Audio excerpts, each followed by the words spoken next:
This regular meeting of the Chavano Park City Council to order. Pete Miller is going to lead us in the invocation, and Buddy Alleman will lead us in the Pledge of Allegiance. Buddy? I pledge allegiance to the flag of the United States of America and to the republic which stands one nation, under God, indivisible, with liberty and justice for all. Heavenly Father, we come before you with humble hearts, seeking your blessing upon our city, its families, workers, first responders, administrators, and every resident. We ask for your presence among us this evening. Guide our decisions and discussions that we may serve the common good.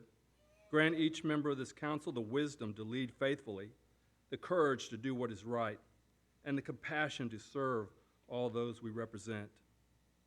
Help us to listen with open minds, speak with humility, and act with integrity. Remind us that our work here is not just about policies and procedures, but about people and the trust that they place in us. In your name we pray. Amen. Okay, there being no citizens to be heard, brings us to council comments. Lee, do you want to start us out in council comments? Thank you, Mr. Mayor. I appreciate everybody in the gallery coming in. It is an auspicious evening with a new council being sworn in. We celebrate those who have gone on before us and have chosen not to run again, and we extend our heartfelt hope that the ones that volunteered to take their place don't regret it too soon. We know that Chavano Park is a family-oriented city, and it's good to see members who take the place up here that have young children. The sound of a child's voice is one of the most exciting things you can have in a community. Thank everyone for being here, and God bless each and every one of you. Thank you, Lee. Pete?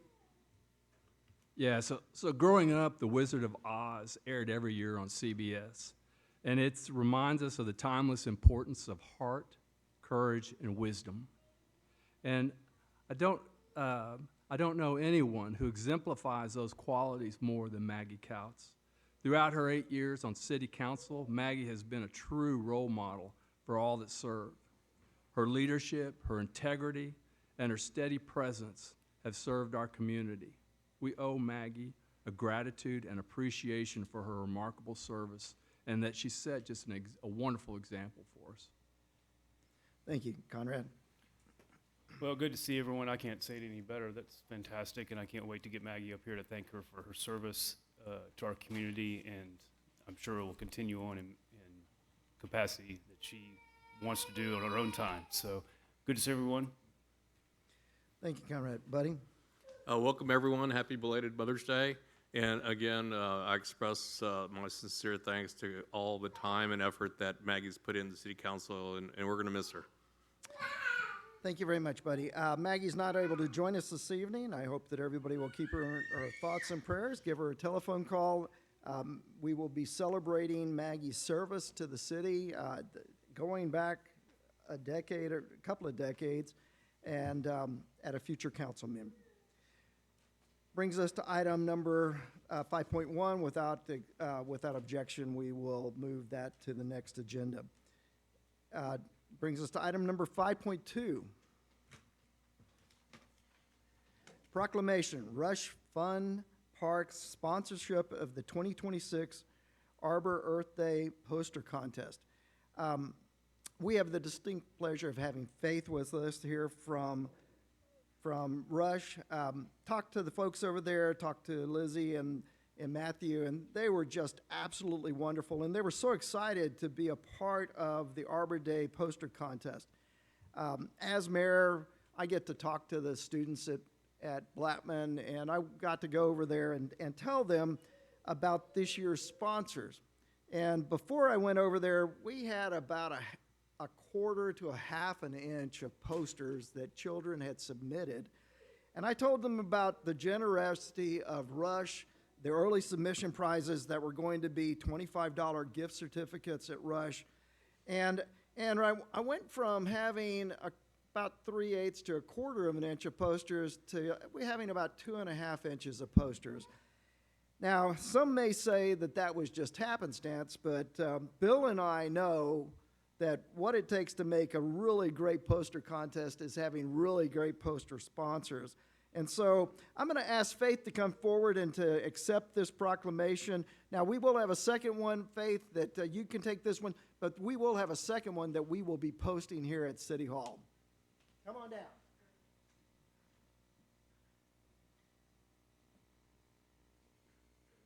We're up here by right over here. So you go on this side.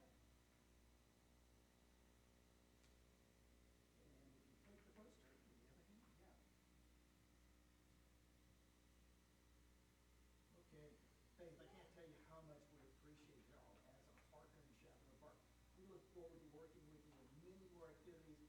I can tell you that for all of us who have grandchildren up here at the dais, y'all are the bomb, if that's one of the expressions that you use. Bomb diddly was a word at one time. We used to say awesome, we used to say cool. Rad was a word that kind of had a passing phase. I think Conrad was in college when rad was a word. For the rest of us, this was great.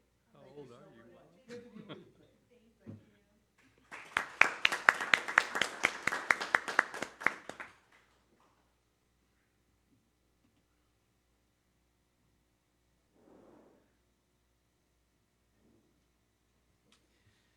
Brings us to item 6 of the agenda, the consent agenda.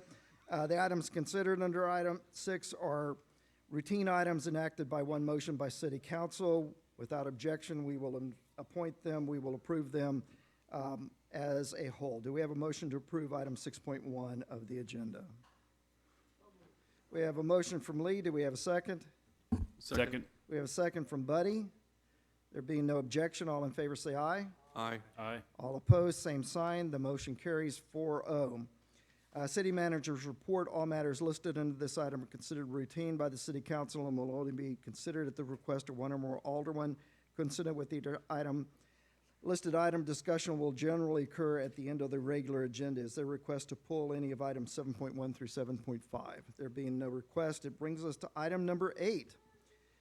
Item 8.1, discussion action resolution R 2026-011, canvassing the return and declaring the results of the 2026 general election and the 2026 special council election. Do I have a motion to approve resolution R 2026-011, canvassing the returns and declaring the results of the 2026 general and special election? The 2026 general election results in Christian Lyons, Conrad Kirkendall, and T. Lee Powers being elected aldermen of the city of Chavano Park. The 2026 special election results in the passing of Proposition 1, the reauthorization of the local sales and use tax providing revenue for maintenance and repair of streets. Do we have a motion? So moved. We have a motion from Pete, Second. and we have a second from Conrad. Bill, do you have anything that you'd like to add before we consider this? No, Mayor. Okay. We have posted the results up there. The final results were that Christian was the winning, had the largest number of votes, Conrad at 217, Lee Powers at 211, and they had more votes than Alex Kling and Vicky Maisel. As far as the Proposition A, for and against the sales tax, we had 397 votes cast for that item, and the final tally was 356 in favor. Is there any discussion? There being no discussion, all in favor say aye. Aye. Aye. All opposed, same sign. The motion carries 4-0. That brings us to item number 8.2, oath of office, newly elected officers. It is my privilege and pleasure to get to invite Conrad, Lee, and Kristen to step forward, and then we will take some family photos right after that. If we'd all step out into the dais.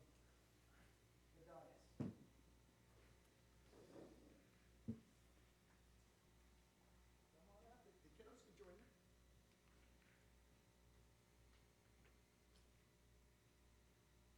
Conrad, if you want to come over by your placard. And Lee, why don't you come to the center? And Christian? Okay. We'll wait on Lee.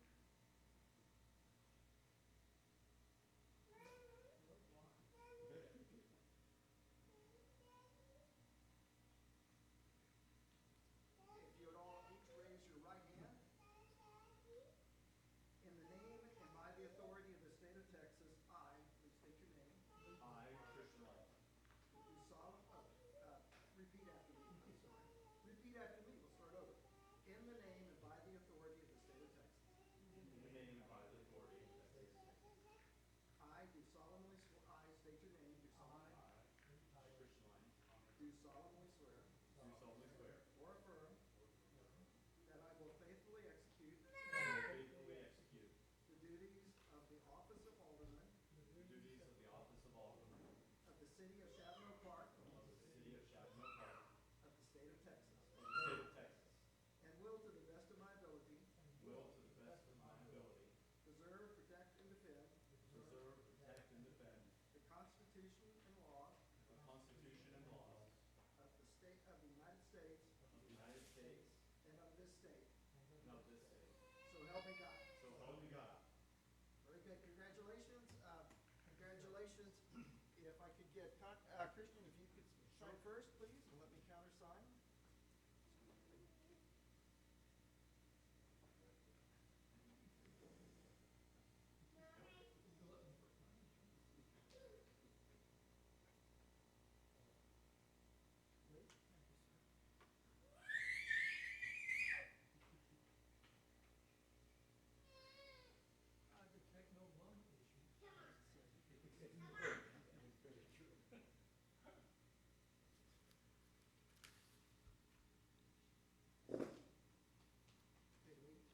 Just you, Conrad, would step over there for just a second while we take a picture in front of the emblem of the state of Texas, Christian, and his wonderful family.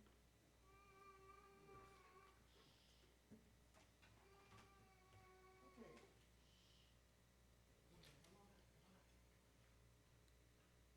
Oh, everybody comes. Yeah, come on up. Come on up.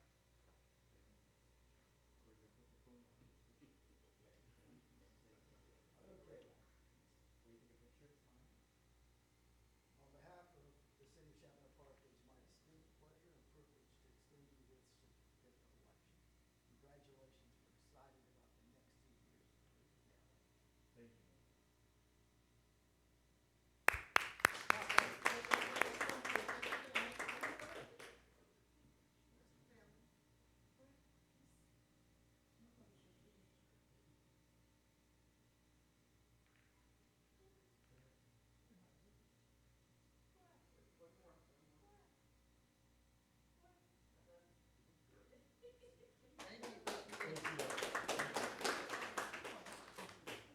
Well, come on down, Kathy.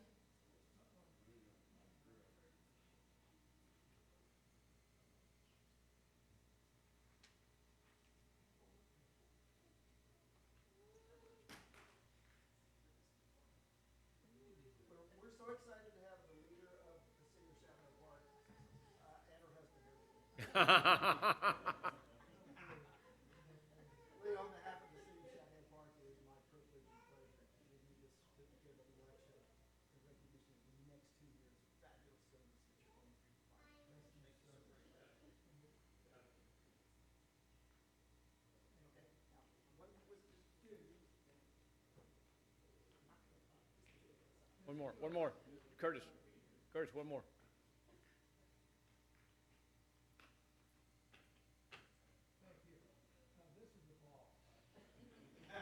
I thought I made that clear. She worked on the 1999 master plan. Come on down.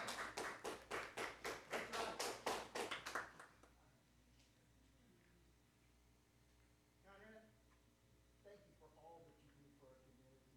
And we thank you for all that you've done, raising 2 wonderful children, and the young governor's provision that you provided the service through your son and other sons in this community and around the area. Thank you for all of that, because I know that good mothers make good leaders, and good wives make good leaders as well. Thank you so very much for all that you do. Conrad, I'm looking forward to the next 2 years of service that you will be extending in the city of Chavano Park. Thank you, Mayor. Okay, now the two of you.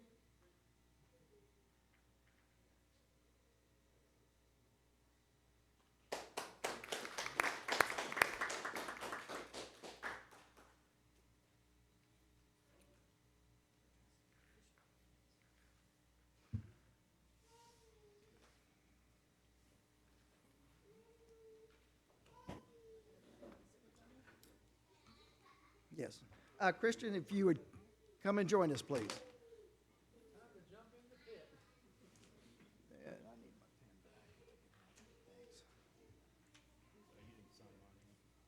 No. just took them away. She took them.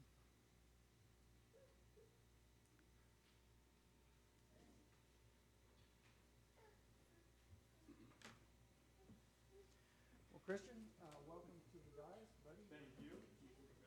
I want to extend congratulations. Congratulations and thank you.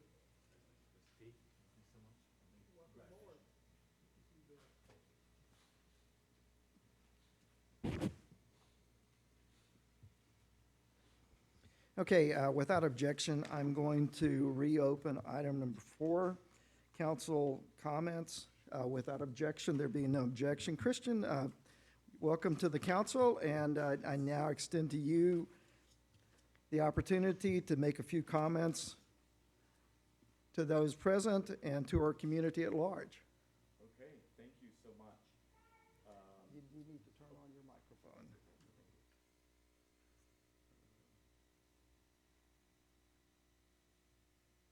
Apologies, I prepared a few little comments that I could talk through, but thank you very much, Mayor Warner. I'm humbled and honored to be selected as an alderman for the city of Chavano Park.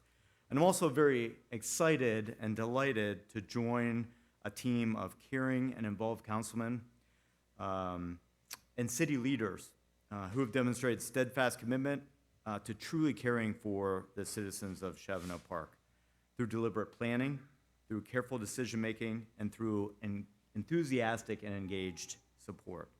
I am really looking forward to helping this team accomplish its priorities and goals and really build upon the great foundation that each and every one of you have set here for Chavano Park. Thank you so much. Okay. That brings us to item 8.3, discussion action appointment of a mayor pro tem. City Council, do we have any nominations for mayor pro tem?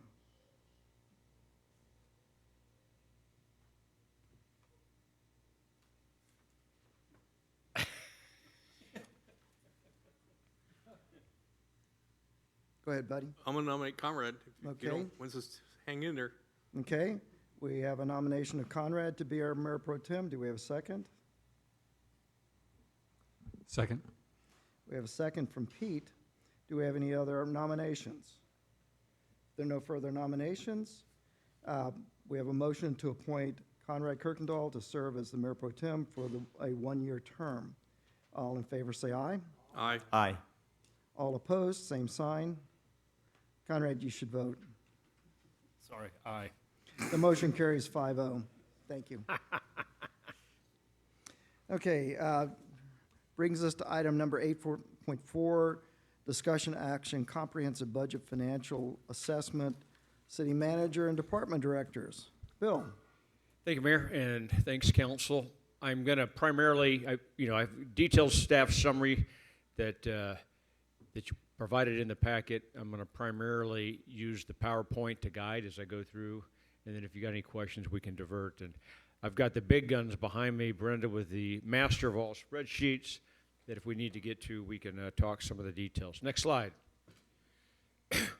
Okay, I'm going to go over the directed task in a minute, but this kind of gives you the overview. I'll go over the directed task. We're going to go over some background and definitions, which are basic one-over-the-world budget types things. And then individually, we're going to go through each one of the major departments: admin, police, fire and EMS, public works, court, and council. And then we might talk some of the possibilities behind that. But this is, as you know, very early in the budget process. The one thing that I'd point out, and I've got a couple of these highlights later on, is that out of the entire budget we have, police and fire make up 70%, which are those essential public safety tasks that the folks from Chavano Park expect. Next slide.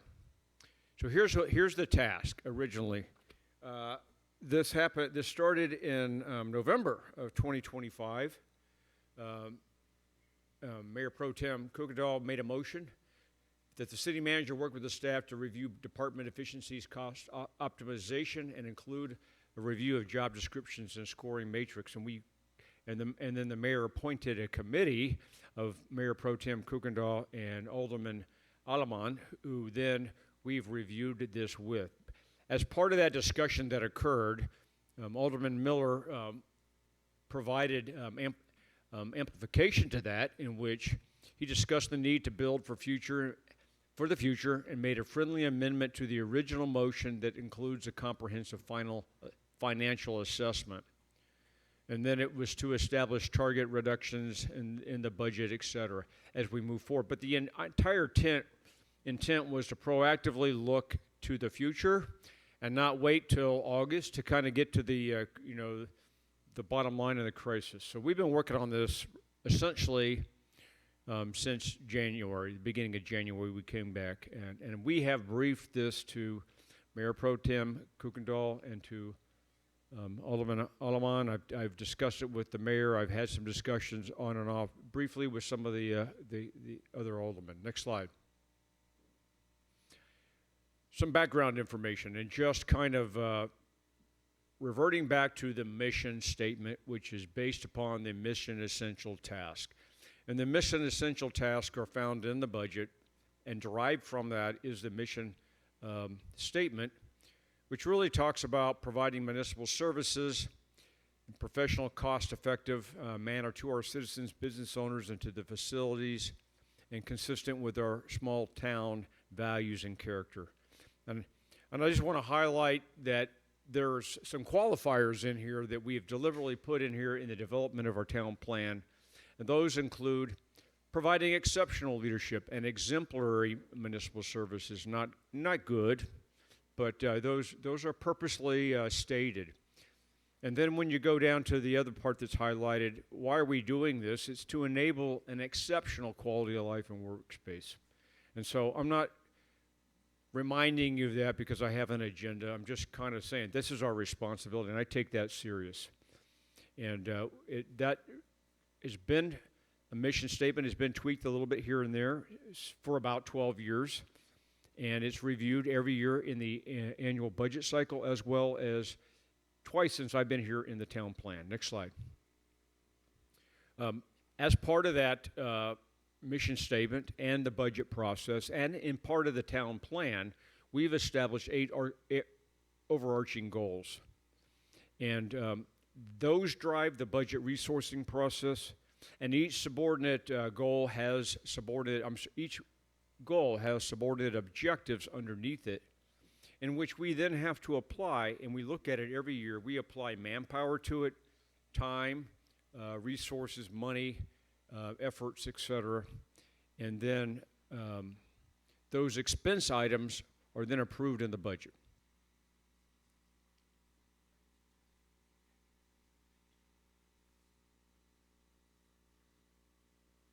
And then part of that, I will just kind of highlight, it's pretty easy to provide some of these services, but when you start talking about providing excellent infrastructure, you know, it would be hard to argue that a lot of places in San Antonio provide excellent infrastructure. They actually do provide a lot of excellent infrastructure, but they can't spread it out across the entire realm of what they do. And so we have a fairly high expectations. We're providing that across the city. The same thing with municipal services. And we get reminded if we fall short at times on that. Just a reminder. Next slide. Okay. We're talking about expenses and how we expend and what are, part of that is based upon the revenues and the resources available. And so it's not lost on us that we have increased the tax rate 2.5 cents over the last 5 years. And primarily, that's in the interest and sinking debt repayment area, primarily caused because we took a $10 million bond out, which was approved by 80% of the voters in order to fund phase 1 of the street restoration program. And just as a reminder, there's 4 phases, and the phase 2, 3, 4 are looming in the next next 2 to basically 12 years. You all know this, but the Operations and Maintenance Fund, which is what we use in the general fund to fund our salaries, our equipment, our fuel, our service contracts, our IT contracts, etc., the tax rate has not increased in the last 10 years. There's a 5-year chart. you know, and it fluctuates based upon the actual debt. It might fluctuate 1/100 of a cent up and down, but it's been flat. Now, and that's not to say that the collections have not gone up, because as we get new property that's added to the tax rolls and as the evaluations go, there is a inherent COLA, basically, that comes to the city as we get those increased valuations. So I'm not trying to say we haven't increased taxes. We have increased taxes, not the tax rate. But it's been reasonable. Next slide. Okay, so just another reminder, because we are very conscious of protecting the resources, using them efficiently, and then how does that all fit into a taxpayer's burden that he has to provide in his day-to-day living expenses. And so, you know, we pay federal income taxes, we don't have state income taxes, and we typically have county and municipal income tax. We have school district income taxes. But the property taxes are basically, Chavano Parks is a slice of the entire piece to that. I just want to remind you that 15%, only 15% of the property taxes that you are paying, depending upon what your exclusions are and what your rules are, it's 15%. Now, there's some exemptions from that, and you know that's not trying to get to the detail. The Northside ISD, which we reside in, Northside ISD territory, is 49% of your tax rate. Bexar County is 14%. So all the services you get from Bexar County, and you know, you might scratch your head and say, what are those? But that's your court system, your sheriff, and primarily they've got a lot of different services. A lot of what Bexar County does is they embed their services in the universal health system, the Alamo College system, and then the Bexar County road. So it doesn't look like Bexar County's taxing you a lot, but those are all county entities that really work through that. My whole point to this is where the rubber meets the road and where you get the most bang for your buck is City of Chavano Park taxes, which is 15% out of your total tax bill. Small percentage in relative speaking. Next slide. Okay, so where does property tax revenue support the general fund? Well, you can kind of see what that is, and I don't have the number here off the top of my head.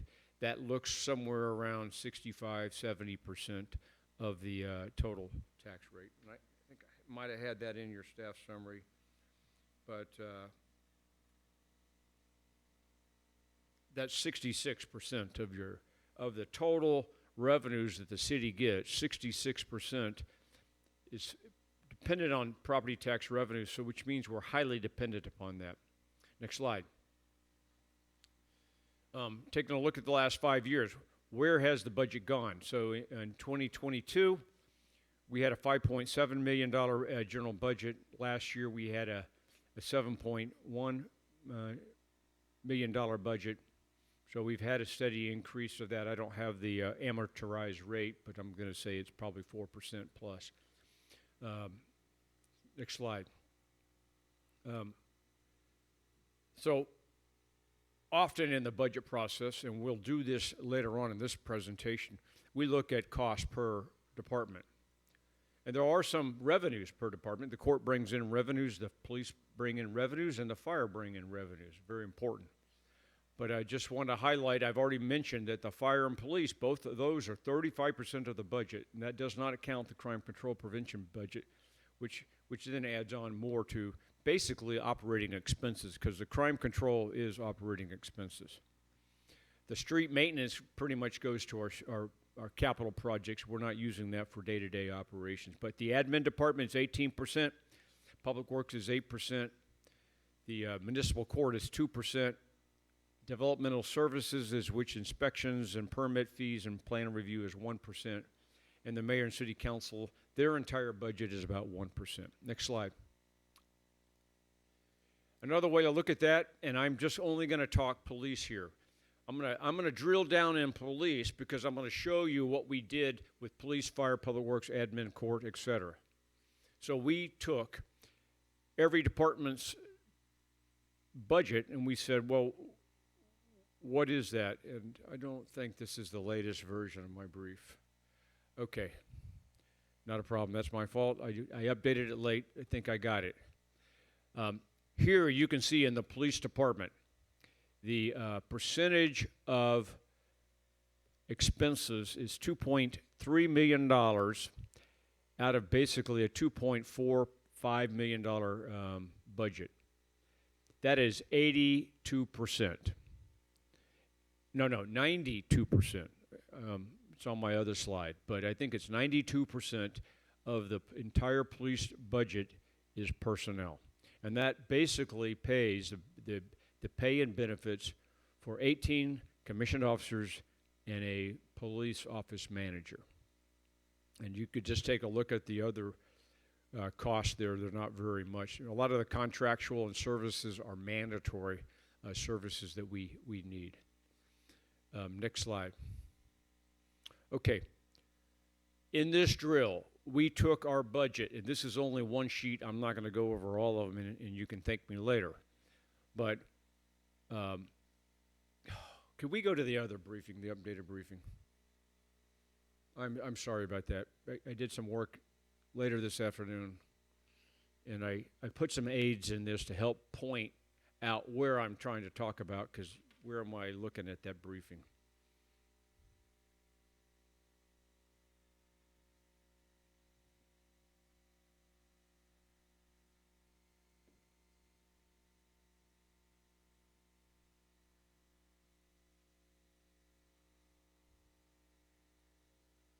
Okay, got it.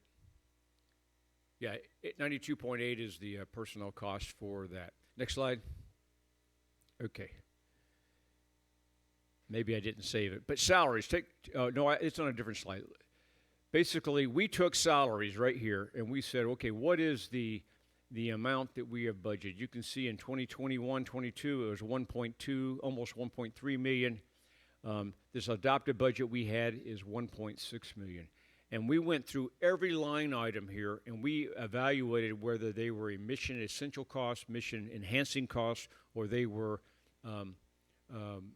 discretionary costs. And I'm going to show you a little bit that later on, because you're going to find that some of these costs are a combination. Some aspects of salaries are mission essential, some are mission enhancing, and some may be discretionary. Okay, but the bottom line is we did this with the department heads who had first cut at it. They rated each one of their services and divided it into mission essential, mission enhancing, discretionary. Then they ran it through the big boss, Brenda, who then tweaked it, and then she made some corrections. Then they ran it through me, and then we finalized it. Next slide.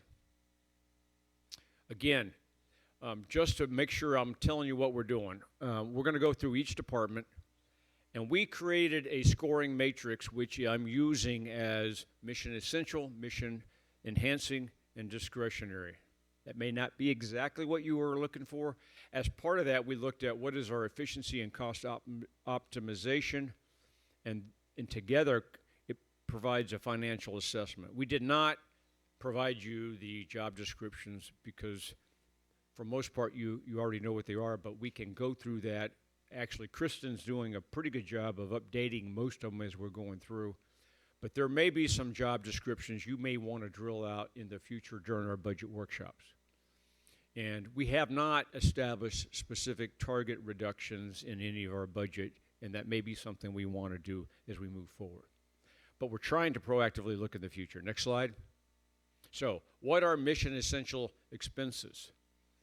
And we've defined it, just for the purpose of this drill, as costs that are directly linked to the essential function of the mission, organization, and community of Chavano Park. So that's not like police. That is some level of police support that is essential to the function and the mission, being able to accomplish the mission. These expenses are crucial for achieving the city's core task at a basic service level. It's not the minimum, but it's at a basic service level. And then we looked at mission enhancing. Those costs which are linked to the mission, organization, community, which greatly enhances the level of services from a basic level to what I'm calling exceptional level. Keeping in mind, these are all subjective. What takes a service from a basic level, bare minimum, to essential? You could probably say, well, what's the response time of a police? Well, if the average response time for a given week is 3 minutes, and another week it's 3:30, and then the average for a year is 3:21, that's pretty exceptional. The fire's probably pushing towards 4 minutes.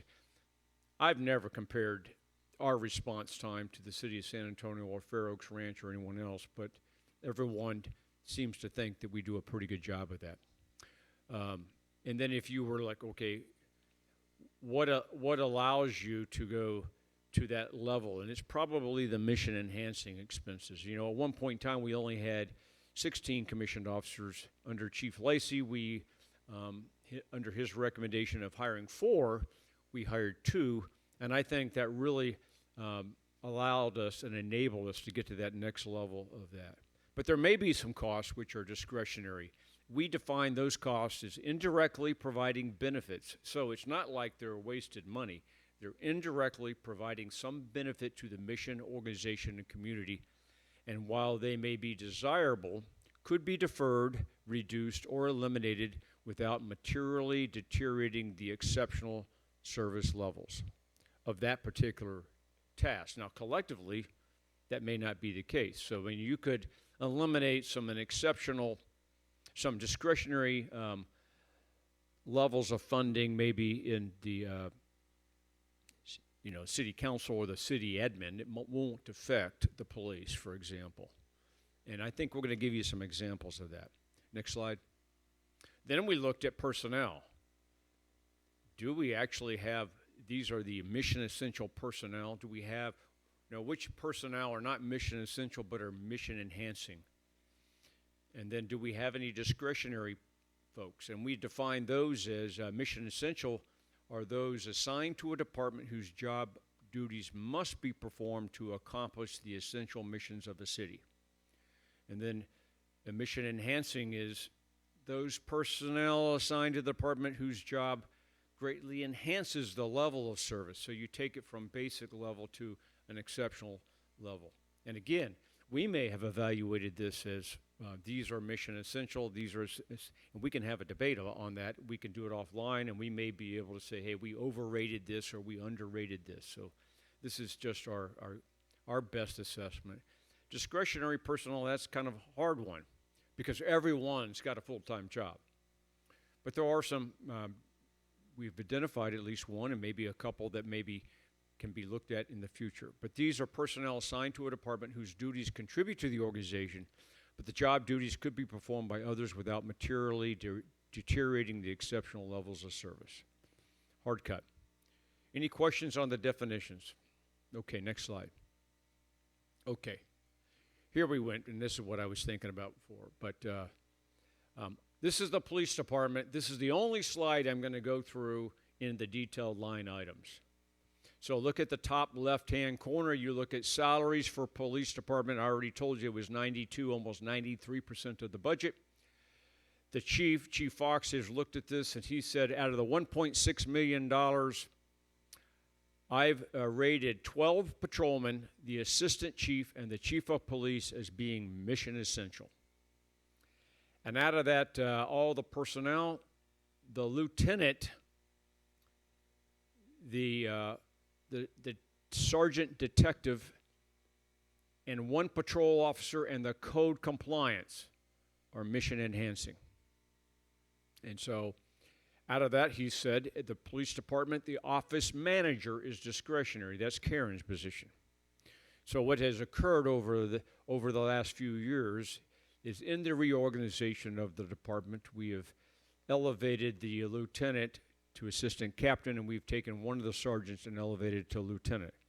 And they've taken some of the burden associated with the administrative duties of the office secretary, and they've worked that. That doesn't mean that she doesn't have a full-time job. She certainly does. And so if you take a look at technologies that are emerging and tasks that can be done, receptionist tasks can be done, and other tasks that can be done, he's rated that as discretionary. I've agreed with that, and we've looked at that. And so we're going to get into where that falls later on. You can see in that column, $65,000 represents that position's salary and all benefits. And the $321,000 represents the enhancing, which is the lieutenant, the sergeant, one patrolman, and the code compliance. So what Chief Fox is saying is you could cut one patrolman. I can still provide basic services. I'm not going to provide as many tours. I won't have as many flexibility to train and to have people go on leave and have sick call, et cetera. And he's basically saying, hey, I can do away with the code compliance. We just won't do code compliance. It'll have to be police officers that don't have it as their assigned duty, and they'll, hey, there's a code compliance, and we know how that works. The lieutenant's position, she is the full-time supervisor of the patrolman, but she's also on patrol. So she is the lead patrolman. So, you could do away with that role as lieutenant, but that position in the patrol, she's actually manning an 12-hour shift, which isn't sitting behind the desk doing reports. So the two people sitting behind the desk doing the reports still remain the same that was done before the reorganization. So I'm trying to emphasize that the mission enhancing is probably not acceptable in terms of cutting those slots. And I hope that's clear, because what they do is provide that exceptional level of police service that I think the citizens expect. When I go down to police, and I'm not going to go over every one of these, we have made these sheets available to the committee. We've discussed it in some detail. They did not go over line by line. They saw the methodology we used. They had a chance to look at it and question us, and we walked through that. But just taking a look down about midway through, you see office supplies. Chief Fox says, well, most of those are enhancing but if I had bare minimum, I'd $500. I've got to have basic $500. But if you were to ask them what that $1,600 are, you probably would say most of that is not acceptable. So it's mission enhancing, but it's not really like, low-hanging fruit. I'm just pointing that out. If you look right below that, you see employee appreciation. There's $855. We allocate a certain portion per employee to each department so that they can have a department development function, community, kind of a team building. They do it differently. Some of them have a lunch, some of them barbecue, some of them have badges. There's different things they do. Any questions on the methodology? Because that's the only slide that I'm going to go through on that. Next slide. And this took, by the way, hours and hours. I'm briefing it. You seem like this, this is going to be, I'm going into great detail, but in reality, there was extensive detail, line by line, that worked through this. So here's the bottom line, maybe the most important slide. If you don't look at any slide, I've taken what does it really mean? Each department's broken down on the left-hand side, and there's a column there: admin, police, fire, public works, court, development services, and city council.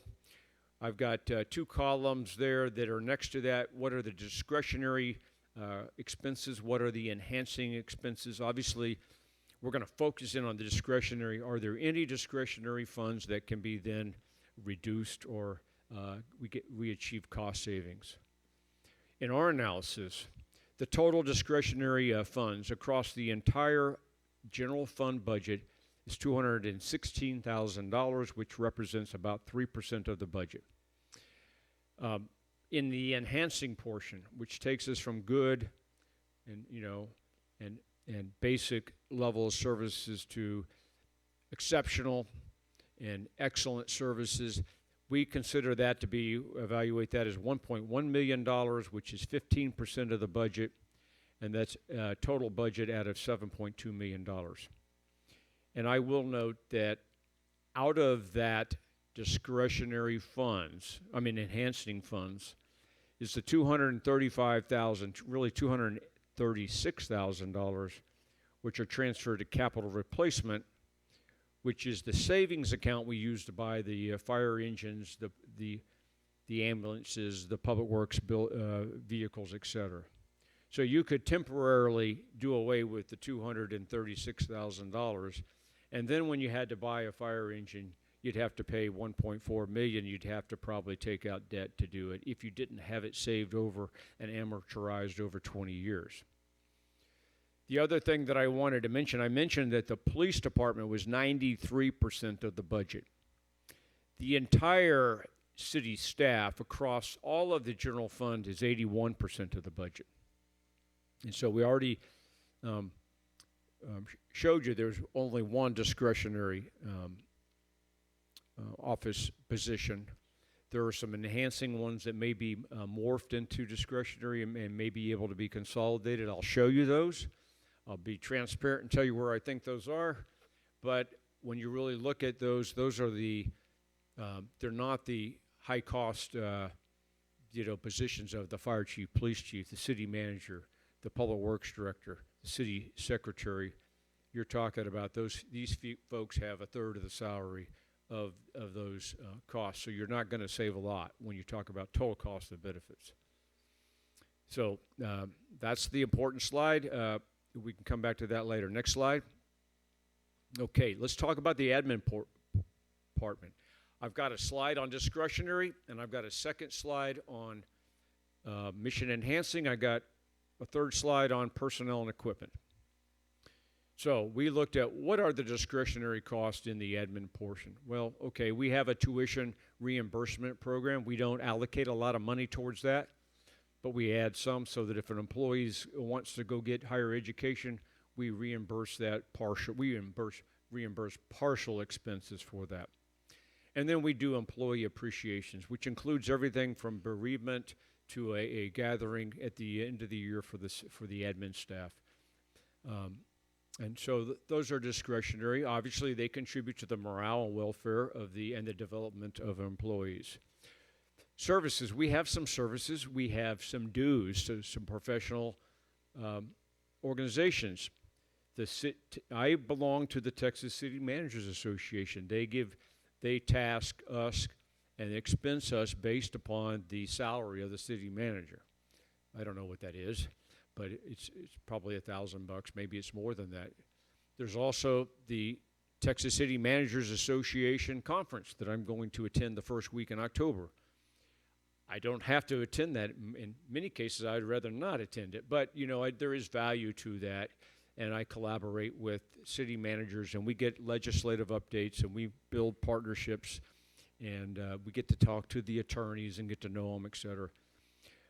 I also travel, as well as some of the directors, to the TML conference. They all have their associated, the Texas Clerks Conference. These are discretionary expenses, but they really contribute indirectly to the mission. The finance director goes to the Government Finance Officers Association Conference, and we learn about, City Secretary goes to the election seminar, which we could do without, but we've taken some risk there. Also, SurveyMonkey, we do 3 or 4 surveys a year. The cost is not great, but we have to pay for these things. We have some non-contract IT. We are going to be looking at reducing the cost there this year.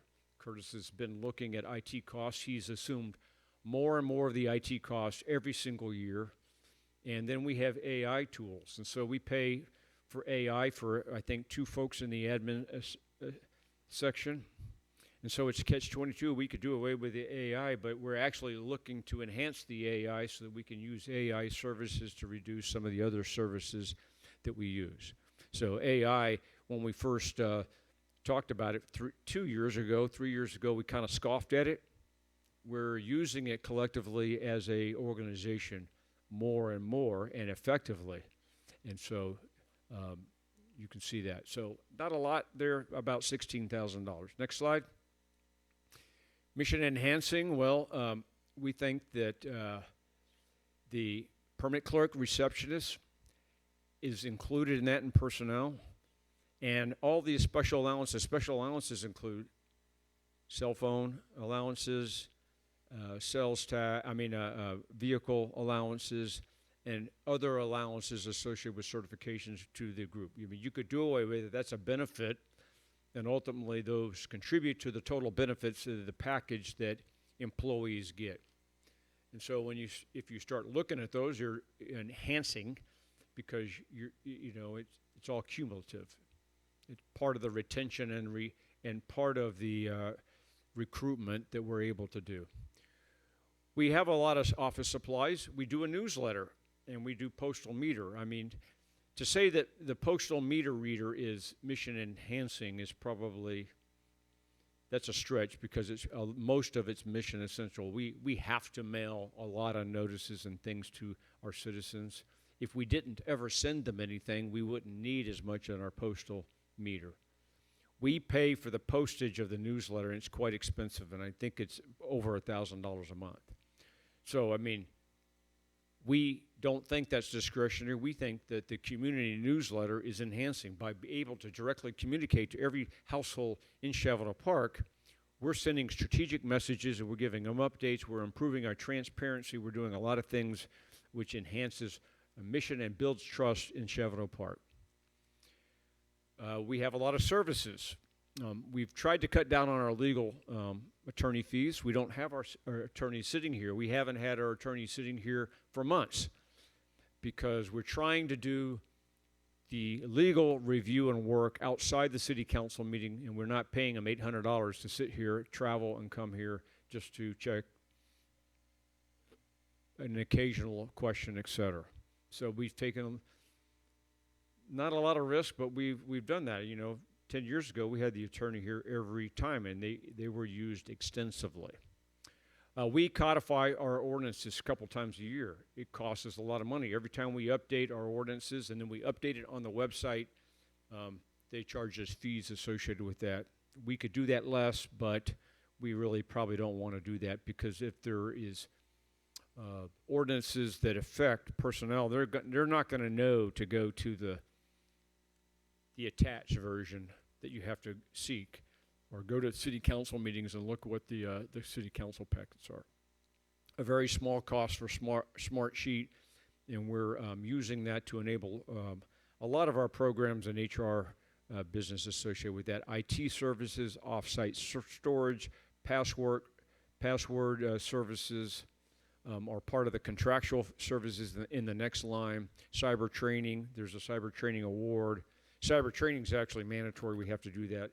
New this year is every alderman and the mayor has to do it, unfortunately. You'll find it's not too painful, but you inherently know it. But a lot of those are IT services that we mentioned. Curtis is always looking for a way to reduce that. We have janitorial services of City Hall. We didn't used to do that. Public Works used to do that.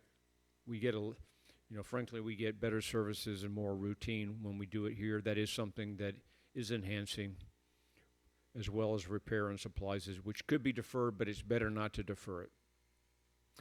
The capital replacement, I mentioned in the first slide, we do save every year for capital replacement for phone system, computers, and other systems in the admin department. And so $15,000 of that could be deferred. So the total for the city admin department is $238,000 and includes $800 capital outlay. What does that mean? Kurt, I forgot what that was. If you totaled up the detailed listings, it doesn't total to the $237,680. So I didn't think the $800 of capital outlay required a separate line. But, it's me, so that means I'm going to total everything up. Every time I see numbers, they look like they should be totaling. Yeah, that's right. The 800 doesn't, the 237 doesn't add up unless you add the 800. Okay, got it. Next slide. So we looked at what about personnel, what are essential, what are enhancing, and then what about our equipment, what is essential, what are enhancing. So city manager position is mandated by law, city secretary by law, city finance director and AP clerk, not by law, but by function they are. The assistant city manager, almost solely based upon his IT expertise and the fact that it would probably cost more to fund the IT contract than to pay the city manager. He is essential, including all the things he does for the planning and zoning and other tasks as related. Enhancing, we have rated the permit clerk and receptionist That job is enhancing. Who answers the phone? Marissa does. And who answers all the questions on how to go to the website and do permitting and walks them through and spends great amount of time? That is the permit clerk. And it takes a lot of time and effort to do that. Is it something that we could look at off-ramping as we get into AI and we go into an AI receptionist, and so there's no one, when you call City Hall, you're not talking to anybody? We can do that. Do I have the capability to do that now? Because I don't know how to do that. No. If tasked to do that, could we come up with a program? Could we spend the money to do that? Could we transition over that in the next year? That's the receptionist part is probably the easiest. The permit clerk is problematic because Marissa goes to annual training, which is about a week, and they have upgrades, and someone has to do it, and that's not like a 10% job for one person and a 10% job for another person. That's a big piece of that. So that's problematic, but it's feasible. We have some equipment and vehicles at the city admin department that we look at. We have to have a septic tank. We have to have an application server for our email, for our computers. We have to have an email server. We have to have a firewall server. We didn't used to have all those servers. And then we got attacked, and then we paid a ransom, and then we figured out we needed to do and separate a lot of these things and enable our protection. We have a phone system. We have 9 air conditions on top of City Hall just alone, and then some of them are 20 years old, some of them are 2 years old, and we've saved for those, but those are all mission essential. Areas like the pavilion, playground, the restroom outside, storage area, and even the backup generator are all enhancing. Not to say that they're not absolutely wonderful things that we have that greatly enhance the community. They're not things that I think, and they're no way I think are easily cut, because our folks expect it and we use it, and we really have, for the cost of those facilities, just absolutely grown our community, sense of community in our events greatly. And then the backup generator, it's nice to have. We run it every Wednesday, just in case we have another Winter Storm Uri or we have a big tornado or something that occurs. Next slide. Here's the police department. Again, I've already kind of talked about the different positions, but the office manager position, their salaries and benefits, $88,000 is discretionary. Should that position be transitioned out and cut, there would have to be a receptionist that replaces that, whether that's AI or whether that is the chief of police who now has to answer the phone, or whether it goes to voicemail and then no one answers the phone and then we pick it up at a delayed fashion. Employee appreciation and janitorial supplies are discretionary.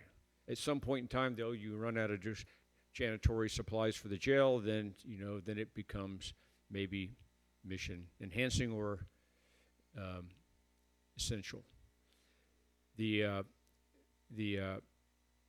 Texas Police Association, I think that's Police Officer Association, Police Chiefs Association membership, and other associations. That's just an example. Dry cleaning. We could have our police officers do their own dry cleaning, but we don't do that. We provide that. Building maintenance. We don't always use the $2,000 for building maintenance, but sometimes we use $4,000. Depends on whether the jail toilets are clogged or whether there's air condition problems or something like that. But $96,000, $97,000 is what we've identified that we could look at with a deeper dive. Next slide. Mission enhancing, we had 4 positions we were mission enhancing. I don't think that anyone wants to see a reduction in the police force, but we're just being completely frank with you and saying, well, if you did away with the police detective, who would have to do the police detective work? You could ask a police officer to do it, but they might not have the training to do that. It would fall on the chief and the assistant chief, who have both been police detectives, and I might know might add that I don't know any police department that doesn't have a dedicated police detective unless they're a three-man police department.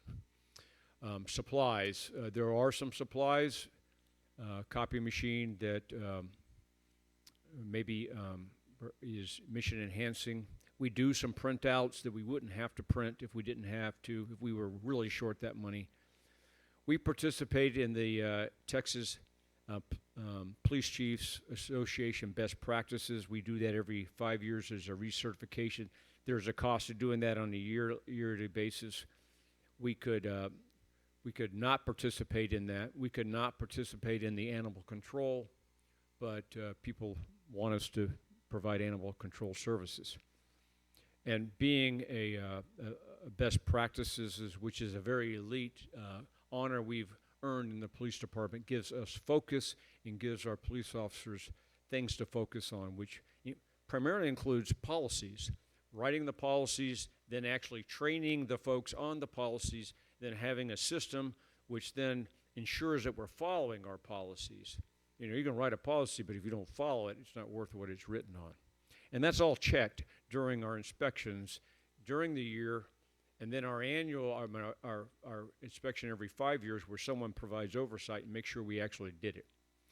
We have a report management system which enhances our ability to do that. Some aspects of that may be reduced, but now you're talking about reducing the amount of time that the officers are on the street, et cetera.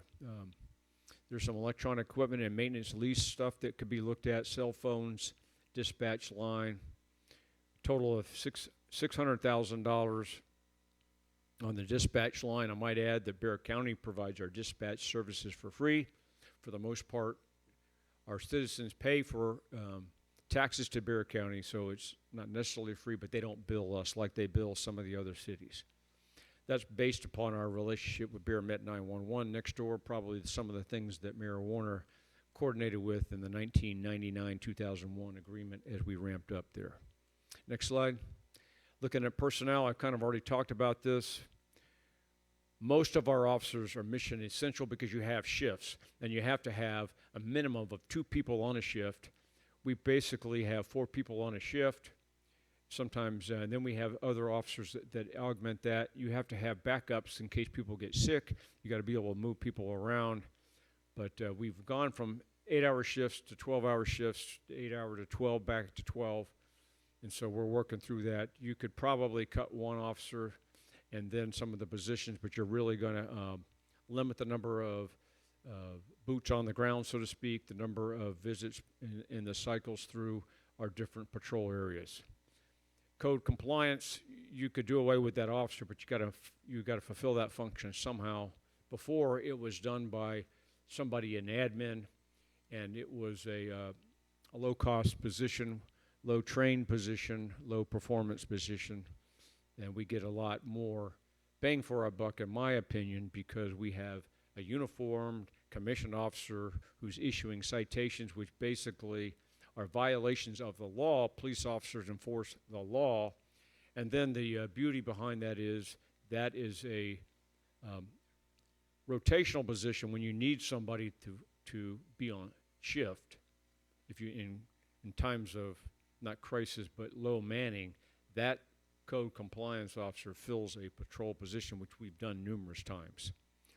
Okay. Now radar trailer discretionary, but we find that we raise awareness of speed. We can do traffic studies. We can put it in neighborhoods and show people we have a police and speed presence. The drones are definitely enhancing. They're not high cost, but obviously they help during fires and other situations where you need, in limited visibility, you're trying to work through these things. Next slide. Fire and EMS. Okay, not a whole lot of discretionary because, again, minimum manning is 4 personnel, and we have 5 5-man shifts. We have 3 5-man shifts of 15. We have then a fire captain, and then a fire chief. So I don't see where any position is mission enhancing and/or are actually mission discretionary. And so all those services, fire, are really employee appreciation, and food or training missions. There's not a whole lot of fluff in there. Next slide. Mission enhancing, we pay a lot of incentives, certification pay, and allowances. Those are all benefits. We use those to recruit and to retain folks. But, you know, certainly if push came to shove, some of those could be looked at. We have professional dues and delinquent collections. We have some investigative supplies which may be able to be deferred. Our capital replacement costs for the fire department are our biggest costs for capital replacement. Potentially, you could say, well, you know, when we get ready to fund the next ladder truck, we're not going to do that. We're going to fund a second engine. And that might save $400,000 to $500,000. And so instead of paying $1.4 million for a ladder truck, you're paying $900,000 for a ladder truck. That could be looked at. The other thing that could be done is purchases can be deferred. And I'm a big believer in this. Just because you have a 10-year lifespan of a vehicle doesn't mean that at the 10-year mark you go buy yourself a new one because you want a shiny new vehicle. You look at the practical aspects of that and you say, hey, how is the health of this vehicle? What are the new technologies that occur? Can I defer it for a year? And then you're only deferring the capital replacement cost. You're not deferring the whole cost of an ambulance, $400,000. You're deferring the $40,000, which is the 10% of an ambulance for 4 years. But you can do that, and we've done that where it makes sense, especially in the public works. And, you know, we did that in the police department. I don't know what our current is. I should know that off the top of my head, but I think we went from every 3 years to 4 years. Maybe some vehicles are 5 years. But there's $204,000 there. Next slide. I talked about this. I've assessed that every one of our firemen, including the admin captain, are essential. The admin captain is our EMS coordinator. He has a whole nother task associated with coordinating EMS and paramedic things, which has to be a certified person, and he's the backup assistant fire marshal, backup fire chief, etc. And we're down to, we're really down to the essential associated with that. There are some enhancing vehicles. Chief Dover's vehicle is enhancing. We don't have to have a fire chief's vehicle. We just bought one last year, so we have it, and it's existing. Service 139 is enhancing. Most of those other ones are all essential. Next slide. Public Works, we looked at discretionary. We can go over this. I'm going to start kind of abbreviating this as you go. You can look at that. All the slides are online. You can look at what the details are. I've got all the backup for each one of these in a master spreadsheet, Brenda's master spreadsheet. Bottom line is there's some special allowances, employee appreciation. When we hire an employee, we don't have to do a medical exam to determine whether or not they've been using illegal drugs or something like that. That in Public Works is probably something you could take the risk of that one. You wouldn't want to do that with police, probably fire, but you could do that in Public Works. We'd still probably hire them anyway. We don't have to do the tree service, be a Tree City USA. We don't have to do the contract for Lock Hill Selma's medium. We could task that to our Public Works. We also have landscaping at City Hall. Cleanscape does that. They do it for about $1,000 a month. We could save $12,000, but they do a lot better job than our Public Works does. And it's not that Public Works can't do it one time. It's just when you add all the different things that the Public Works has to do, and if you gave them that, then there would be something else they wouldn't be doing, or they'd be constrained. We could do the janitorial services, and we could say Public Works could. We do that at at the Public Works building. We could drop that, and they could do their own janitorial services. We don't pay a lot for that. I've seen how they maintain their vehicle when we don't do the janitorial services, and probably want to keep that one. The Eagle Scout projects, we budget $750,000. We probably get $3,000 or $4,000 worth of work out of it. That is like it's community development, but we get a lot of great things because they provide all the labor. We just provide the services, the equipment. or the materials. Next slide. Enhancing, not a lot, 33,000, 34,000 there. You know, the Public Works Water Office Manager also serves as the backup clerk. We send her to court clerk duty. She, on third Thursday of every month, spends an afternoon working the court, and then Friday morning she helps Don work through that. It's something we could maybe say 0.2 full-time equivalents, but you can't really slice one person into 0.2. So there, if you drop that, maybe you could give her some receptionist duties, and we can work through that. So that's why we put that in there. We provide some funds for City Hall's monument landscaping. If we didn't provide those, you know, we could defer that for a year or two, and you know, we could save some money. Capital replacement for Public Works is not a lot, but there's about $8,000 there that could be deferred. $34,000 in enhancing. Next slide. Okay, the water, because we run a water system, is absolutely mission essential, and you couldn't contract it for near what we pay our employees benefits and salaries for. In fact, the maintenance work that they do on water line relocations, replacement fire hydrants, water leaks, if you contracted that out, and I've never done the math, because intuitively I don't need to, it would be 3 or 4 times as much. Because anytime you use somebody on-call services, you're not going to be cost efficient. And we know we need to have a public works supervisor, and we also know we need some sort of a foreman, supervisor, superintendent that provides oversight to the day-to-day task stuff. You're really talking about, okay, what public works guys you have. 2.5 people actually work public works. Those are the folks that clean the pavilion, the bathrooms. They put potholes. They run drainage. They clean the culverts in Chavano Creek when the storms come and all the leaves work it up. They trim trees. They go cut down things. They pick up dead animals. You know, they do a lot of stuff. But we consider them essential. We've been asked to look at contracting some of Public Works. We did that maybe 10, 12 years ago. Didn't think that was cost efficient. The Public Work Office Manager, that's enhancing because the reports and the work that they do for the TCE Cube and all the things that occur has to be done. And some of that maybe the Public Works Director could do, but the billing and the receptionist work has to be done by somebody.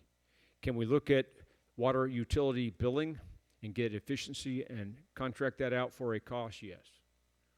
And we should do that. It's been on my list to do for 8 years. We haven't made very much progress on it because when you look at Encode and you look at these kinds of things, there's not low-hanging fruit to do this for $20,000. It costs a lot of money. And so there's probably something that can be done. I've tasked the Public Works guys last year to do it and this year to do it, and we look at that. There is something maybe that can be done in terms of, can you create, instead of a Public Works Water Office Manager, an admin manager. So the admin manager, office manager, does receptionist, permitting, water, Public Works, backup court. You know, that's a tall task. Is it feasible? Maybe. There need to be enhancements associated with that. And so it's not something that can be done because City Council says we're not going to fund that. Let's do it next. You know, there has to be a ramp off. There has to be a deliberate plan. It would be difficult, but it's not impossible. Next slide. Okay, the last two departments are really not departments. They're elements within departments. Municipal court. Municipal court is basically self-funded by court fees, etc. We pay for the judge, the prosecutor, the special court sessions. We have the monthly courts and the court clerk. But there are a couple discretionary, well, not very much. We charge $180 to utilities. We could probably charge that to someone else instead of the court, but you're really just moving, it's a shell game. There's some special allowances in travel. On any given year, you could say we're not going to fund the court clerk to go get certified in an annual training, but you can't do that more than 1 year. That's mission enhancing.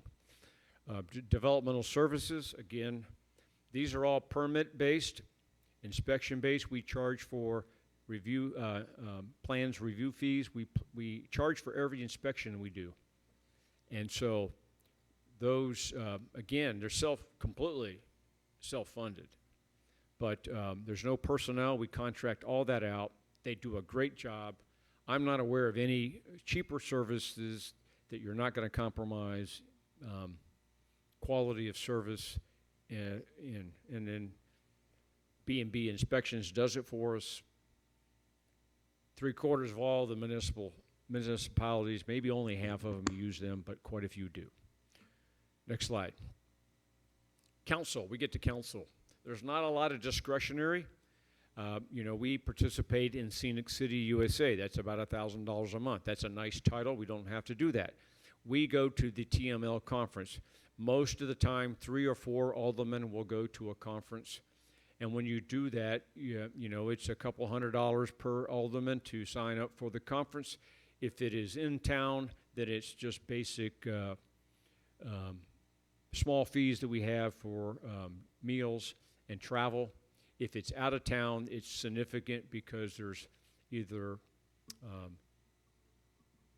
automobile travel, there's airline travel, and there's hotel. Hotel is the biggest. You know how that works. They have a minimum of 3-night stay. You can't just say, I'm going one night, and I pay for one night. You get billed for the whole thing. You might get 2 off, but, 1 day off, but it's pretty much a big expense. And even though they get bundled rates, it's a lot of money. But every city does it because that's where city councils and aldermen and mayors meet with other mayors and aldermen. They exchange ideas. They hear briefings, everything from Parks and Rec to judge and municipalities, the legislative update, how attorneys work, how city councils run, etc. But that's part of that.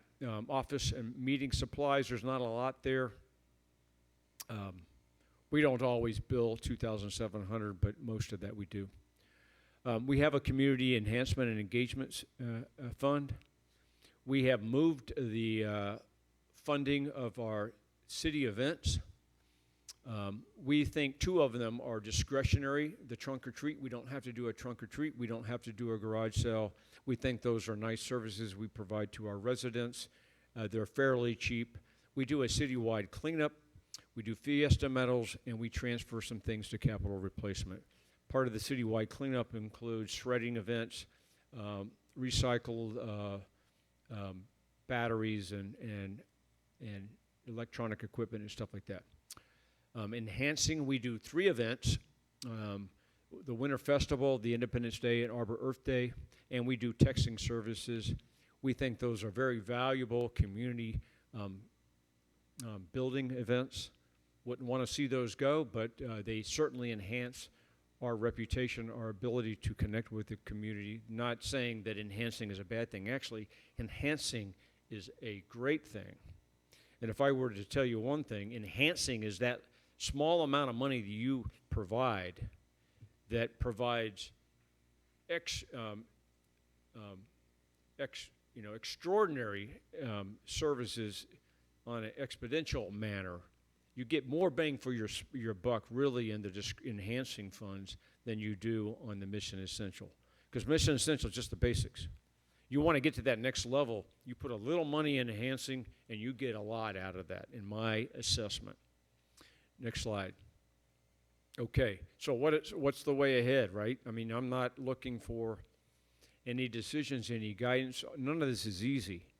It's what we do every year in the budget cycle. We understand the process, we evaluate the cost, we look at what is the desired level of service we're providing, because we can always adjust that higher and it costs more in terms of fiscal resources, manpower resources, time and effort, or we reduced the amount of service.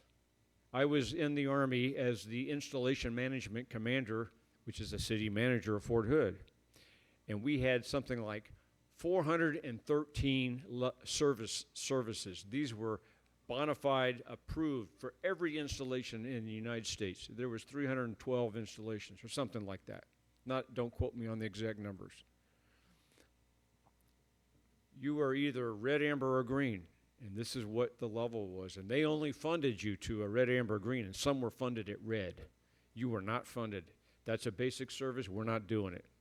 And some were amber. Most of them were amber, and there were a few were green.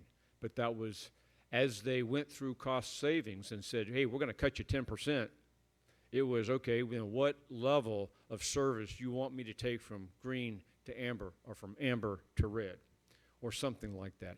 And there's efficiencies that some efficiencies that we can whirl within, and we don't have to make a cut. We can take technological advances and we can get efficiencies without doing that, and that's something we're doing inherently.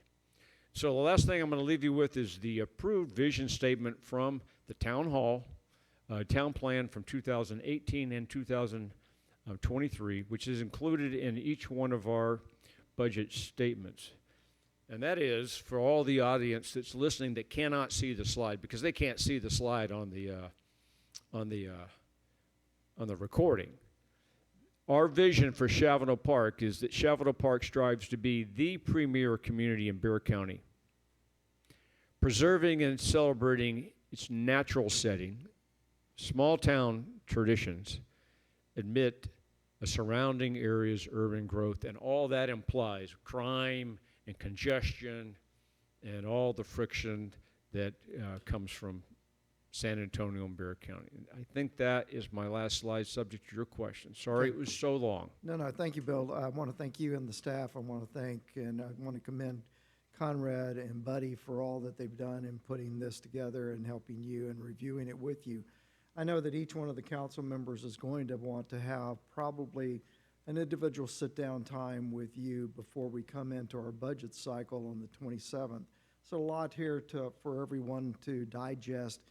I know that we all had an opportunity to review the briefing in advance, and it makes it to where it's a lot easier for us to have digested this evening. I would recommend that we actually defer this item to the 27th and that we pick it up at that time, because we will have had a second chance to go through and chew on it now that we've gotten to hear your explanations, and to have that opportunity to have a personal sit-down with you. Without objection, I'm going to move us on to item 8.5. Is there any objection? I just There want to being say, no Mayor, I think objection. that's a great idea. Okay. Item 8.5, discussion action, internal financing of water main and water line relocations cost in advance of Phase 2 road reconstruction. Bill, Brenda? I'm going to try to whip through this because you've seen most of it already. I'm bringing this back to you a second time, just so you know that that's an ongoing discussion in the Water Advisory Committee. And I think I've told you all this before, but I'm going to just kind of review with you, and then you can go visit with your Water Advisory Committee and try to work through that the best you want to. Next slide. I've already briefed you that if we were to follow the town plan, which is the master plan that provides big muscle moves on what our major priorities and focuses are, ideally, we're going to focus on Phase 2 road construction beginning in 2027-28. And it can be deferred a year, for sure.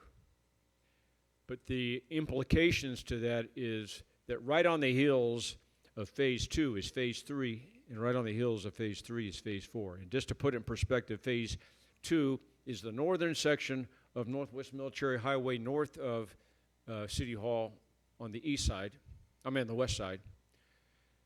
Phase 3 is the estates, who are asking us when they're going to get their roads repaved.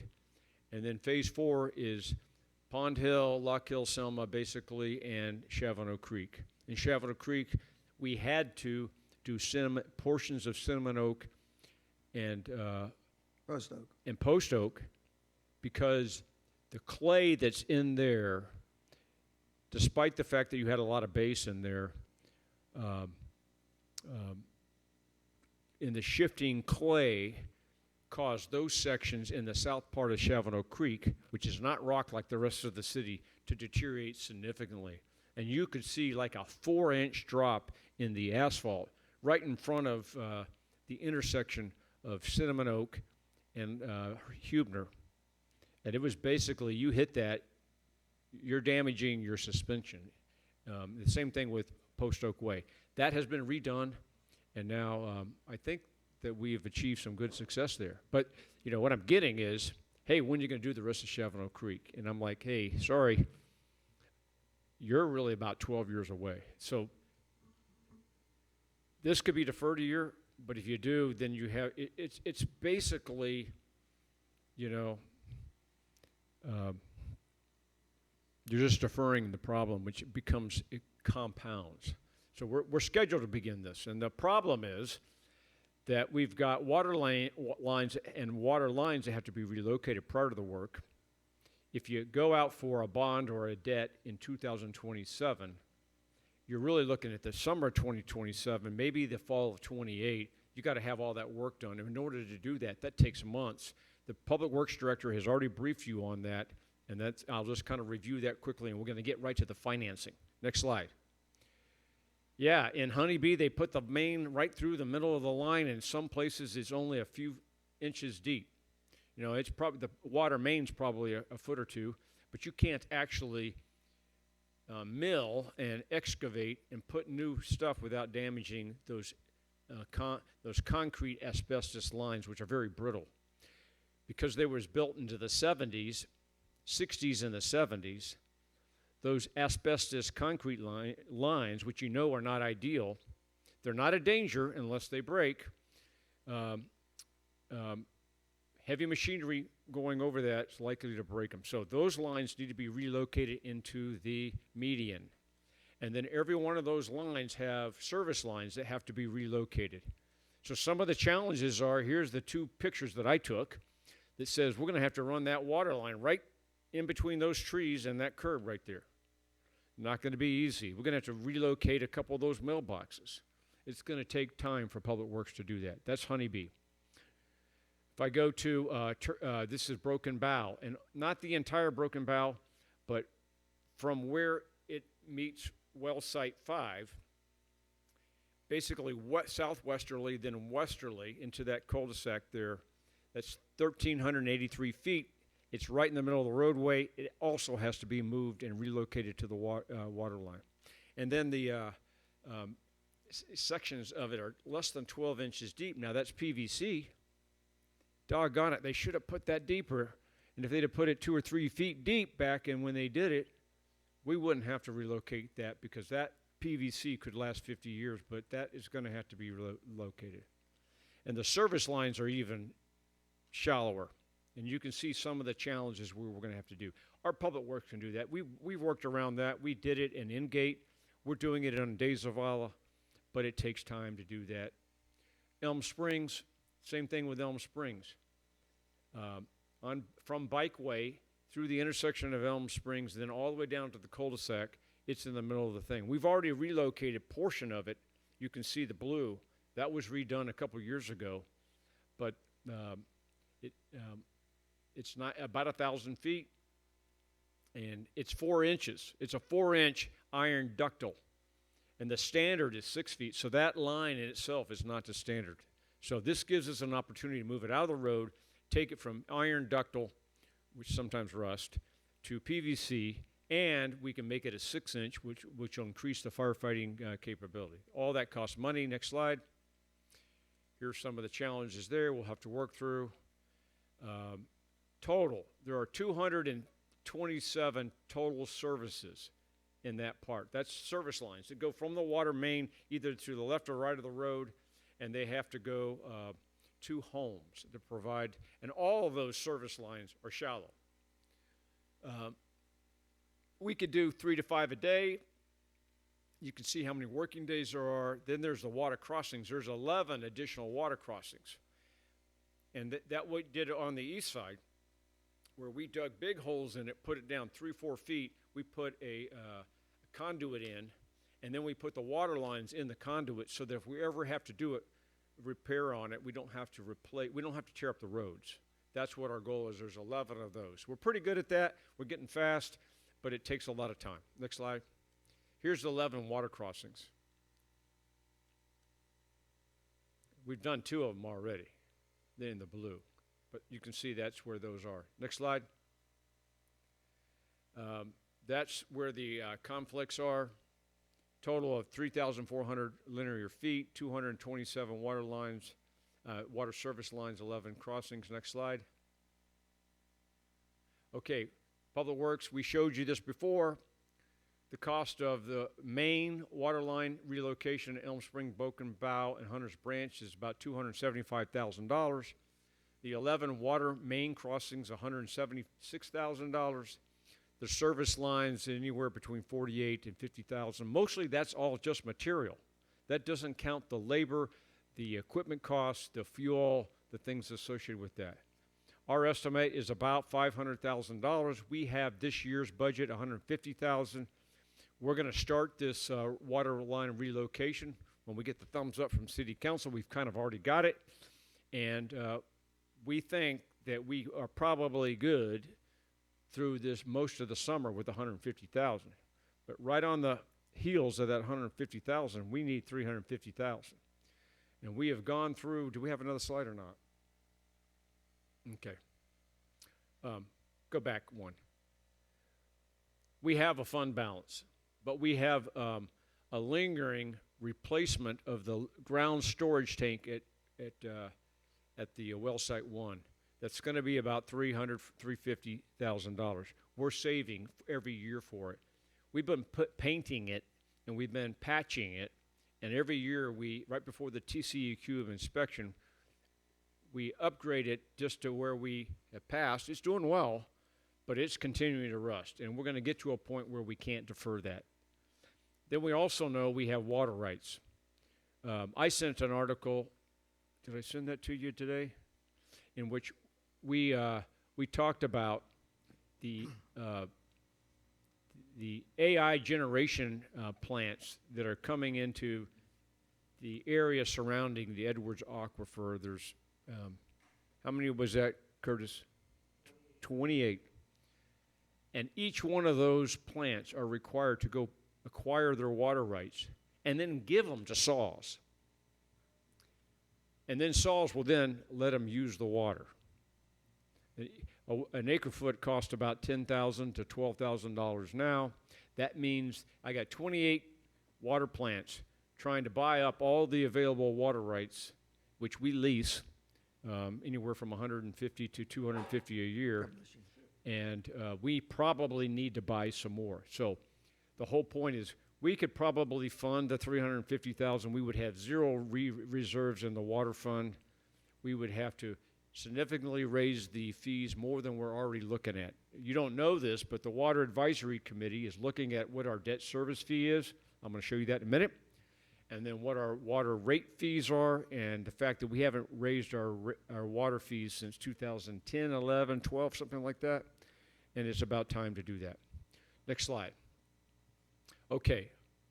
So we're looking at $350,000, and we are currently recommending borrowing it from the general fund cash available. You know that the general fund, I'm the investment officer along with Brenda. We buy treasury bills and we buy money markets, and that we invest that money and we earn interest rate. We earn about 3.5 to 3.75 now. What we're looking to doing is borrowing for the water system from the general fund and paying that same amount.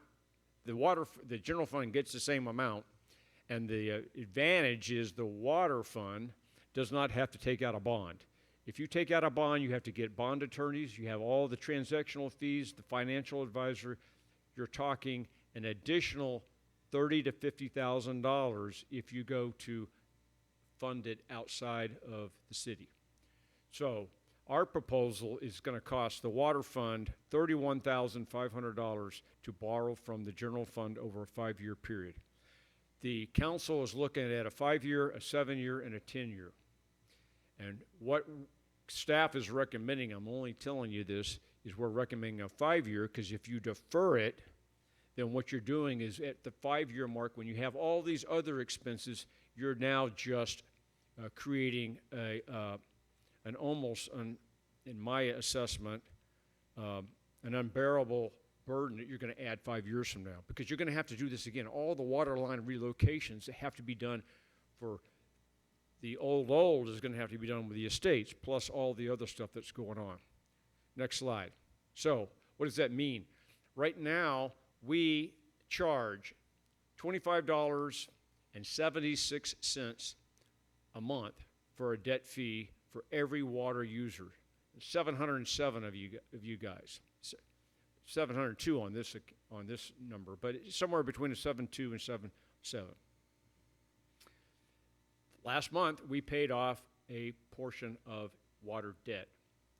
So our calculated fee that we have to pay has gone from 25 to 24. Now it's only $19. So out of the 25 that we're collecting as of last month, hey, we got an extra $6. So we have an opportunity to take out a loan and use that $6 to pay off the loan. And again, we looked at a 5, a 7, and a 10. What we've settled on is a 5-year smooth, and if you want questions on that, Brenda can ask it, but it charges the same amount, so you have the same predictable amount every year. That requires an additional $2.46 per customer to be charged for debt fee to pay for the debt, so that we're not just using debt out of the operating cost. Okay, so that's the bottom line. That's the discussion that's going on at the Water Advisory Committee. We briefed this last month. They didn't reach consensus. They're all mulling it over. We've had a briefing to the chairman. We're going to talk to a few of the other ones, and that recommendation will be coming to you in the next month or two, because we don't have to make a decision at the June meeting. But we're certainly going to need to do it in the workshop. And at the same time, the WAC, I'm just telling you, is looking at the water usage fee. So when is Johnny recommending that y'all start? Do you want to start in July if possible? Do you want to start in August, September, October? When is the time to start Honeybee? Yeah. Because Yeah, that's a great question.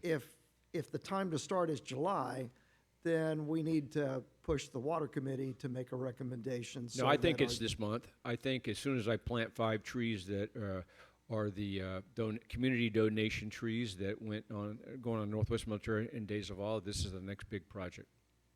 Okay, so are you asking for No, our I'm not asking consensus? anything.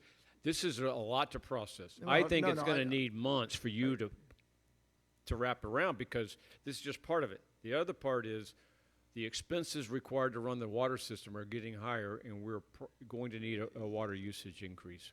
Yeah, no, I understand that, but you need the go-ahead to start on, you need to know that you have the funding to pay for the enhancement so that we do Honeybee, Broken Bow, and so on, Elm Spring. We've got to start that, and the question is, when do we need to start that?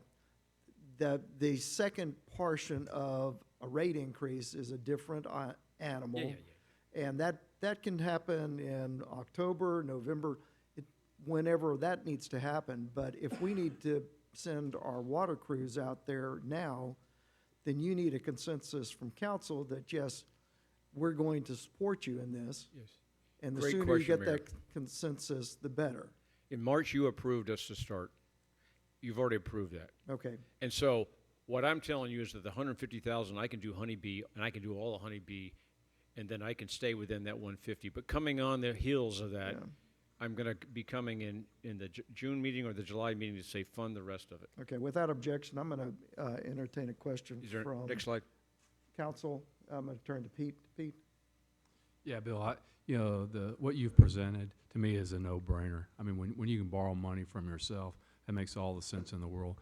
The only thing I would like to add, though, is last time we discussed this and went through the plan, we talked about having the financial committee provide oversight on this, because there's a lot of details that actually come into the transfer of money and how you set things up. So we asked, and that's actually why part of why we've set up the financial committee, right, is to look over some of those financial transactions. Yes. Well, that's a great point. I will tell you that your guidance was to send it to the investment committee, and I did that, and I got no comments from them. And so we don't have a finance committee, we have an investment committee. And what I did was, and I don't mean to correct you, what I did say is, look, we brief you on our quarterly investments, and this is just another method of investment of that $350,000. And so, again, I sent it to them. I can copy you the email that I sent to them. I didn't hear anything back from them. No objections from them, no questions, no comments, no nothing. And so, but I didn't actually think there would be, because if I'm taking $350 that I normally invest in a money market account or a treasury bill, and I'm saying I'm going to give the same amount to the general fund that I'm already making, it's a wash. Conrad? Yes, it's a no-brainer, like you said, and that's all the way through. But I'm curious, the one question, we don't have any legal requirement to charge a little bit more for this loan. No, we could charge less or more. And we did look at just taking out a loan. Why can't we just go to a bank and take out a loan? And you could do that. But you have to pay your loan back in 1 year. If you have to pay it back in 1 year, why take out a loan and go through that just to pay it back in 9 months or 12 months, right? So. Pete? So the other key thing I don't think you pointed out too is the importance of this in the stability of the water system. And that to me, that is really critical. Okay. Buddy? Bill, what's the true value? I see looking at the new fees, the proposed fees, that, it's a slight increase, but I mean, I know that the residents are actually paying a lot less than we do at SAWS. Not all of us have the well water. We pay SAWS fees, which are quite expensive. So, I mean, is there a significant difference? Yes. I had the water Public Works today look at what does the average water user use in Chavano Park? Because the average water user in San Antonio uses 6,000 gallons.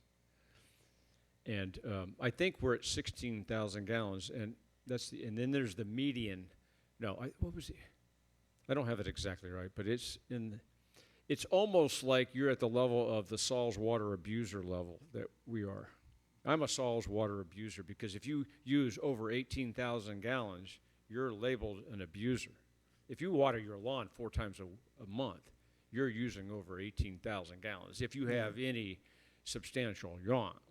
Well, that SAWS also bundles in their apartment complexes and very small homes. And, whenever you do that, you create a major smoothing effect that people feel. As a member of the Citizens Advisory Panel for SAWS, I just want to thank you for all of the water that you use for San Antonio. I appreciate it. Yeah. Thank God for the rain last night. I didn't see that coming.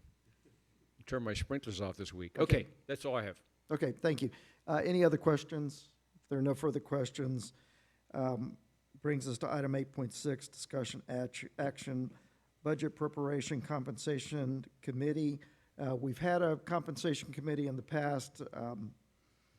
Buddy, do you have any thoughts on the compensation committee for the next year, for this year? Yeah, I do. There's a lot going on, and thanks for on that slide presentation previously, Bill, that you went over a lot of the things on enhancements and everything. I think it covers a lot. There's a couple of items that are coming up as far as the health insurance and COLA, cost of living increases, and then the natural steps that we pay every year. We've seen a lot of rhetoric in the newspapers that the municipalities are running short because of the tax situation. as far as lower appraisal values. A lot of the cities are looking at capping COLA this year, 3.5%. They're also looking at what it's going to take to cut back on some of the salaries, just because they're having a hard time making things work out. So we have a tough challenge coming up. I don't know if the compensation committee is necessary as much as it has been in the past. I think that our job as aldermen is to look at the budget as a whole and making sure that we do meet budget, number one, but not have as much increase as some of the other municipalities are looking at tax increases. And I think that's something we want to avoid as much as possible if we can. And I think we've taken a great look over this past couple of years on making sure that we're good stewards of the taxpayer money. So I don't know. I mean, this is something that we can spend a lot of time on compensation. I think we need to spend more time on the overall budget to make sure, number one, that we pay our employees fairly and justly, but at the same time, be good stewards of the money that we have available. Okay, so over the last 4 years, Buddy, you and Conrad and Pete and Maggie have kind of been, two of y'all have been on a subcommittee to help us understand that so that we didn't all have to become an expert in the compensations ins and outs and to do all the study that goes into putting together the health plan and the related benefits that go with that.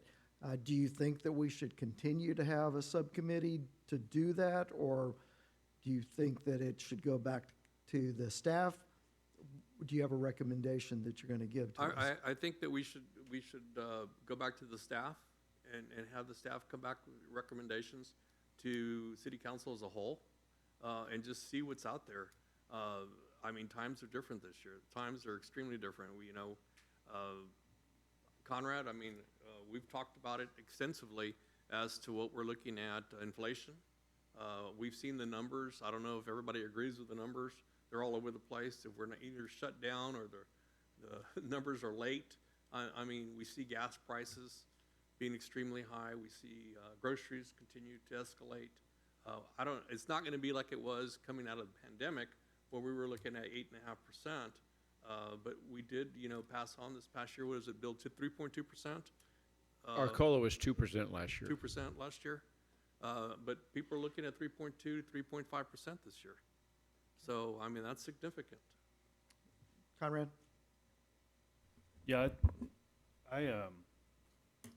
it's a different year for sure. There's a municipal problem because of property values. More anticipated inflation, probably temporary, but we'll see because of the war situation, gas prices, transportation, fuel, et cetera. So, handling, it's a top-down situation. I don't think it's a benchmarking situation like we did a few years ago, where we paid for a study and we looked at individual positions that may have required some adjustment. So I don't see it. I see more global than a specific job title and what they get paid for that. Okay. Anybody else have an input? Lee? At this juncture, having listened to all the pundits out there on the internet and the papers and the news, I'd like to concentrate, or I think perhaps we should concentrate on sources before we start spending it. Is there a pool of money out there that is the same size as previous years? What are the detriments in the amount of money out there that we're going to bring in order to pay out? This is the first time I've ever thought the right thing to do would be to count what we've got in the pocket and what's coming in, because from what I'm hearing, the amount of money that's going to be coming in over the next 2 years is significantly less than the last 2 years. And frankly, that frightens me. And is there a source? Can someone suggest a place to go and find out how much money we're going to get? You got to mind the gold before you can spend it. Okay, so Bill, I think that what I'm hearing is coming back to you guys to to be doing some internal background work to help us, and that we're all concerned about sources and the global picture on expenses, and compensation is an important component of that. But both of those have to run in parallel, and we have to figure out how we're going to put the square peg into the round hole this year. Is that a fair assessment from everybody? Yeah, and let me just summarize one little point.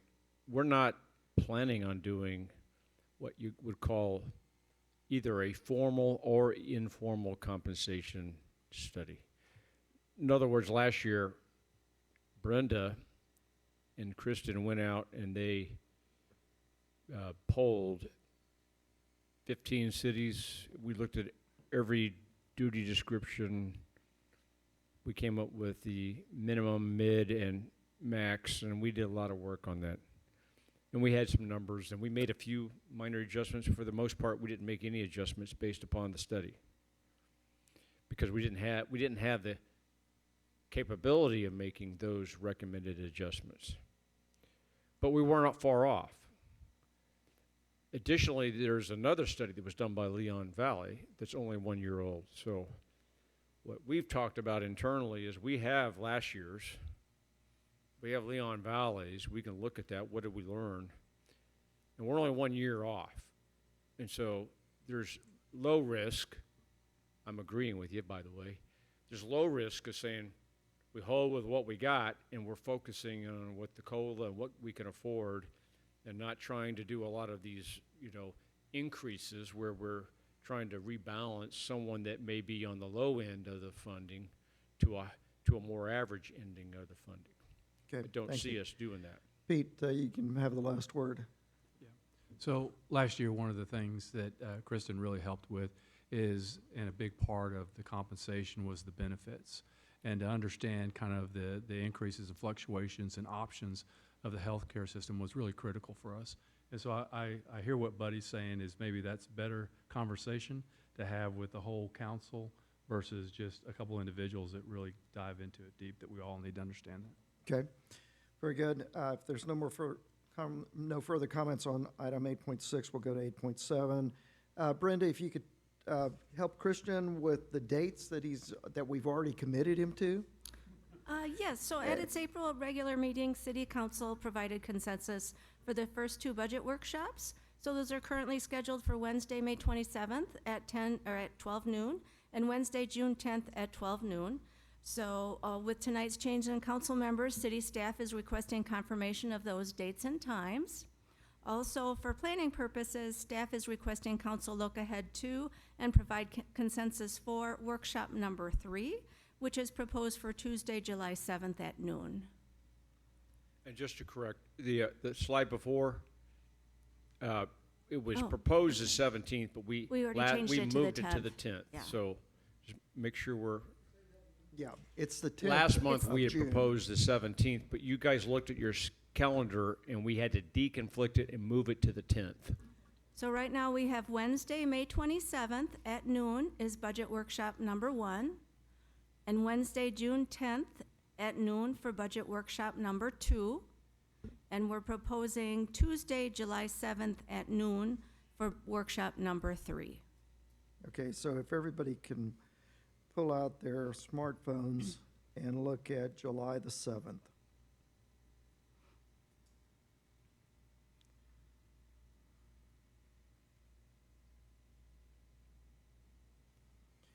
Is anybody planning on leaving the weekend of Independence Day and not returning until later in that week? Buddy? I possibly was gonna leave that Monday, but, I can see what I can do. Well, no, let's just see what everybody's got here. Pete? Conrad? Lee? Christian? I can do the 7th and the 27th. Okay. Buddy, is there a better day for you? No, I can change it. I could work around that. I was gonna go out of the country, but I was gonna, I'll try to go before. Well, no, I Do we can't need go to move it to before. the 6th? Huh? if we moved it to the No, let me see 6th? if I can move, maybe I can leave on that 7th, late. Well, let's, It's easier for me to leave late. I was gonna leave that Monday. I'll just delay it.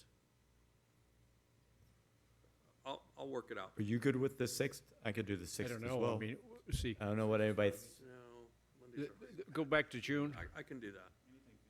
Yeah, that gives, no, I'll that gives make us it work. 3 weeks. Yeah, we could do the 6th. It's a Monday. well, Well, Buddy said No, that I'll he's. make he it, I'll pre- make it work, Bill. I'll Buddy- make it Buddy work. prefer the Yeah, 7th. I'll make it The work. 7th is a better date for Buddy. Okay. Okay, Big so one's July gonna be 7th. July 27th. Yeah. And Alderman Lyons, were you able to make Wednesday, June 10th? yes, I can make Okay. the June the 10th. Okay.